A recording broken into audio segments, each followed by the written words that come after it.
यह दोनों लड़कियां कारा और लूसी डर के मारे भागती हुई एक ऐसे इलाके में पहुंचती हैं जहां रास्ते बहुत कठिन और उलझे हुए होते हैं। यही जगह उनके लिए उम्मीद बन जाती है, क्योंकि यहाँ छिपकर वे पीछा करने वालों से बच सकती हैं। जब थकान पूरी तरह हावी हो जाती है तो दोनों एक छिपे हुए गड्ढे में जाकर कुछ देर के लिए रुकती है। लूसी की सांसें तेज चल रही होती हैं, हर सांस में डर साफ झलक रहा होता है। इसी बीच उनसे बहुत दूर इंग्लैंड में लड़कियों के परिवार वाले हार नहीं मानते। वे एक प्रोफेशनल सर्च टीम बनाकर हर पल उनकी तलाश में लगे होते हैं। तकनीक की मदद से कारा के फोन के आखिरी सिग्नल के आधार पर वे उस इलाके का अंदाजा लगा लेते हैं जहां लड़कियां गायब हुई थी। धीरे धीरे उम्मीद की एक किरण दिखाई देने लगती है, लेकिन इसी बीच छिपे हुए उस गड्ढे में दोनों के बीच भागने की दिशा को लेकर बहस शुरू हो जाती है। लूसी सिर्फ इस खतरनाक जगह से जितनी जल्दी हो सके दूर जाना चाहती थी, जबकि कारा अब भी उन बाकी लड़कियों के बारे में सोच रही थी जो अभी भी कैद में थी। वह वापस जाकर उन्हें बचाना चाहती थी। इसी बहस के बीच अचानक गुंडों के कदमों की आवाज पास आने लगती है। डर के मारे लूसी घबरा जाती है और अपनी जान बचाने के लिए अकेले ही गड्ढों के रास्ते भाग निकलती है। उधर कारा को भी एहसास हो जाता है कि खतरा करीब है, इसलिए वह भी तुरंत उठकर दूसरी दिशा में दौड़ पड़ती है।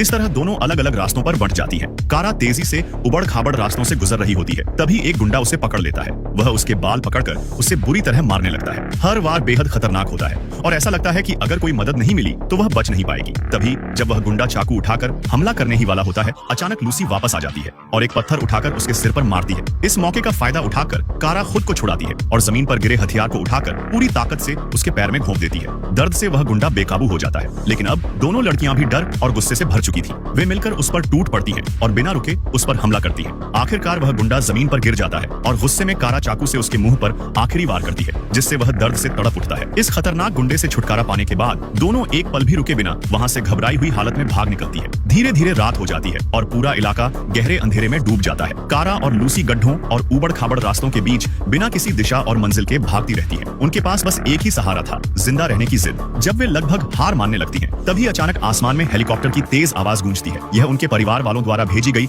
रेस्क्यू टीम थी, लेकिन घना अंधेरा और कम दिखाई देने की वजह से हेलीकॉप्टर उन्हें देख नहीं पाता। वह उनके ऊपर चक्कर लगाकर वापस चला जाता है। उम्मीद की जो किरण जगी थी वह पल भर में बुझ जाती है। तभी अचानक तेज गाड़ी की रोशनी उन पर पड़ती है। थकी हुई दोनों लड़कियां फिर से गुंडों के हाथ लग जाती हैं और उन्हें वापस उसी खौफनाक ठिकाने पर ले जाया जाता है। दिन भर तलाश करने के बाद घायल हालत में एक गुंडा खुशी खुशी अपने सरगना को यह खबर देने जाता है कि उन्होंने दोनों लड़कियों को पकड़ लिया है, लेकिन वह अपनी बात पूरी भी नहीं कर पाता कि गंजा सरगना बिना किसी झिझक के उसे गोली मार देता है। इससे साफ हो जाता है कि वह कितना बेरहम है और अपने ही लोगों की कोई परवाह नहीं करता। उसे यह अंदाजा भी नहीं था कि जिन लड़कियों को वह कमजोर समझ रहा है वे अब अंदर ही अंदर मजबूत हो चुकी है। जैसे ही वह गाड़ी के पास आता है और दोनों को नीचे उतारने की कोशिश करता है, अचानक कारा उठती है और पास पड़ी एक ईंट उठाकर उसके सिर पर जोर से मार देती है, जिससे वह बेहोश हो जाता है। जब गंजा सरगना होश में आता है तो वह खुद को एक कुर्सी से बंधा हुआ पाता है। उसके चारों तरफ वही लड़कियां खड़ी होती हैं जिन्हें उसने कैद करके रखा था। लड़कियां उससे सख्ती से सवाल करती हैं, लेकिन वह फिर भी घमंडी बना रहता है। उसके चेहरे पर जरा भी पछतावा नहीं होता, बल्कि वह उल्टा